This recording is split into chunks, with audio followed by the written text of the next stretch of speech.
ये जो ग्रंथ हैं नफरत को बोने वाले, एक युग में मनुस्मृति, दूसरे युग में रामचरितमानस और तीसरे युग में गुरु गोवलकर का बंच ऑफ थॉट, ये दुनिया को हमारे देश को, समाज को नफरत में बांटती है।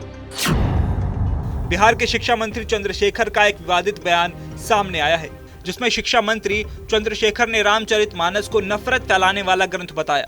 राजधानी पटना में नालंदा ओपन विश्वविद्यालय के दीक्षांत समारोह में छात्रों को संबोधित करते हुए उन्होंने रामचरितमानस को समाज को बांटने वाला ग्रंथ बता दिया। मनुस्मृति को जलाने का क्यों काम किए?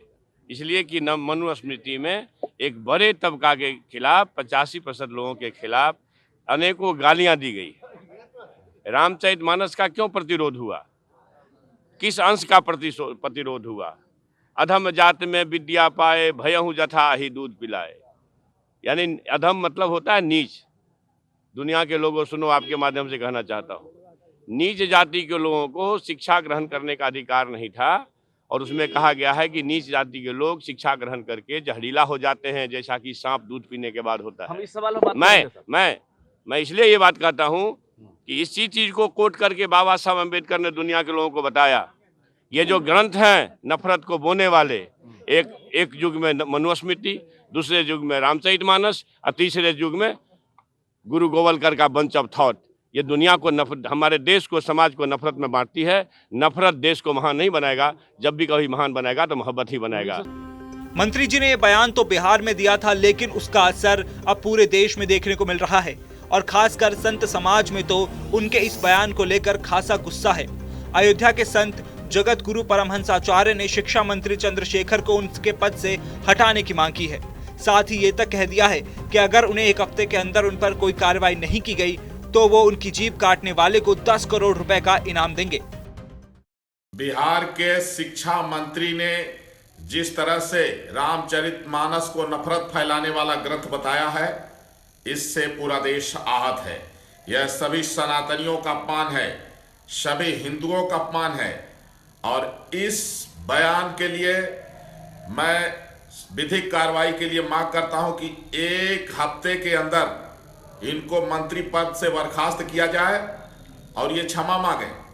अगर ऐसा नहीं होता है तो मैं 10 करोड़ का इनाम घोषित करता हूं, जो बिहार के शिक्षा मंत्री चंद्रशेखर की जिह्वा काटेगा। इस तरह की बयानबाजी कदापि बर्दाश्त नहीं की जाएगी।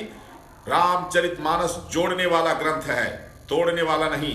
रामचरितमानस जो है मानवता को स्थापित करने वाला ग्रंथ है। रामचरितमानस जो है भारतीय संस्कृति का स्वरूप है। रामचरितमानस हमारे देश का गौरव है, और रामचरितमानस पर इस तरह की अभद्र टिप्पणी बर्दाश्त नहीं की जाएगी। एक हफ्ते के अंदर मंत्री पद से बर्खास्त किया जाना चाहिए। अयोध्या से मैं तपस्वी छावनी पीठाधीश्वर जगत गुरु परमहंसाचार्य मांग करता हूं, नहीं तो इसकी जीवा मैं कटवा लूंगा। इतना ही नहीं, आचार्य सत्येंद्र दास ने भी इस विवादित बयान पर अपनी प्रतिक्रिया दी है। उन्होंने इस मामले में कहा कि उनको पता ही नहीं कि रामचरितमानस क्या है। ये कोई तोड़ने वाला नहीं बल्कि जोड़ने वाला ग्रंथ है। देखिए, ये शिक्षा मंत्री पद पर रह करके जिस प्रकार की भाषा बोलो, मूर्ख है। उसको ज्ञान ही नहीं है कि रामचरितमानस क्या है, भगवान राम क्या है। वह नफरत फैलाने वाले नहीं हैं।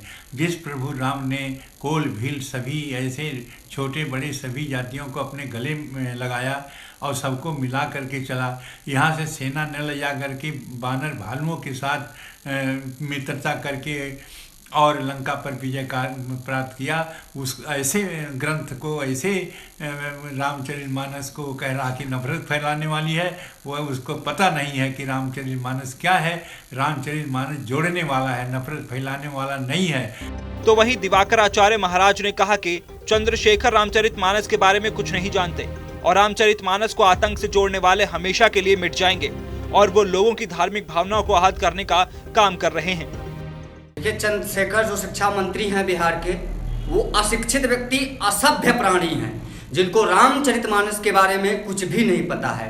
रामचरितमानस एक आत्मीयता का भाव है। रामचरितमानस सर्व समाज को जोड़ने वाला भाव है। श्री राम सबके हैं। मैंने कहा था, राम सर्वप्रथम हर भारतवासी की आत्मा, उसके बाद परमात्मा है। अब वो भी मिट जाएंगे जो देश को तोड़ा करते हैं और श्री रामचरितमानस जैसे ग्रंथ को भी आतंक से जोड़ा करते हैं। और मैं बिहार सरकार से मांग करता हूं कि तत्काल प्रभाव से जो शिक्षा मंत्री चंद्रशेखर जी हैं उनको पदच्युत करें, बहिष्कृत करें शिक्षा, और उनके ऊपर जो है कानूनी कार्यवाही करें। वो एक बहुसंख्यक समाज के धार्मिक भावनाओं को भड़काने का काम कर रहे हैं और सर्व हिंदू समाज के धार्मिक भावनाओं को आहत करने का काम कर रहे हैं। इससे हम सभी को बहुत ज्यादा आपत्ति है। रामचरितमानस भगवान श्री राम जो है मर्यादा की पराकाष्ठा है। भगवान श्री राम ने संपूर्ण विश्व को मर्यादा का पाठ पढ़ाया है, मानवता का पाठ पढ़ाया है, जीवन जीने का पाठ पढ़ाया है। मैं फिर से वही बात दोहराना चाहता हूं कि बिहार का शिक्षा मंत्री अशिक्षित है, असभ्य व्यक्ति है, उसको कुछ भी नहीं पता है। श्याम जी महाराज का तो इस बारे में यहाँ तक कहना था कि रामचरितमानस का अध्ययन करने पर ही चंद्रशेखर को राम की पहली यात्रा के बारे में पता चलेगा और उनके कारण लोग टूटते नहीं बल्कि जुड़ते हैं। बिहार के शिक्षा मंत्री चंद्रशेखर जी ने जो अनर्गल बयान दिया है, इससे हम सभी सनातनियों का मन अत्यंत क्षुब्ध है। और मैं कहना चाहूँगा कि उनका ये बयान, ये प्रलाप जो है अत्यंत अनर्गल है और गलत है, क्योंकि रामचरितमानस जो है तोड़ने वाला ग्रंथ नहीं, अपितु रामचरितमानस जो है जोड़ने वाला ग्रंथ है। रामचरितमानस का जब वो अध्ययन करेंगे तो इनको ये अनुभव होगा। वो अभी इससे अनभिज्ञ हैं, क्योंकि रामचरितमानस में जो है राम जी की जो यात्रा है, पहली यात्रा अयोध्या से जब प्रस्थान किए हैं सिद्धपुर बक्सर के लिए, तो वहाँ पर जो है सबसे पहले महर्षि वशिष्ठ और महर्षि विश्वामित्र दोनों जुड़े हैं आपस में। आगे चल करके अहिल्या जो है अपने पति गौतम से जुड़ी हैं और आगे चल करके भगवती सीता माता प्रभु श्री राम से जुड़ी हैं, एवं भक्ति एवं भगवान का जो है वहाँ मिलन हुआ है। तो ये बयान उनका एकदम जो है गलत है और इससे जो है हम सभी का मन अत्यंत क्षुब्ध है, क्योंकि रामचरितमानस जो है तोड़ने वाला ग्रंथ नहीं, अपितु रामचरितमानस जो है ये जोड़ने वाला ग्रंथ है। नेताओं के ऐसे बयान जो लोगों की धार्मिक भावनाओं को ठेस पहुंचाते हैं, वो अक्सर ही नई सियासी लड़ाइयों को जन्म देते हैं। और राम के नाम पर संत समाज में नाराजगी हो, ये कोई पहली बार नहीं हुआ है, लेकिन फिर भी क्यों भारत जैसे देश में इस तरह के बयान दिए जाते हैं।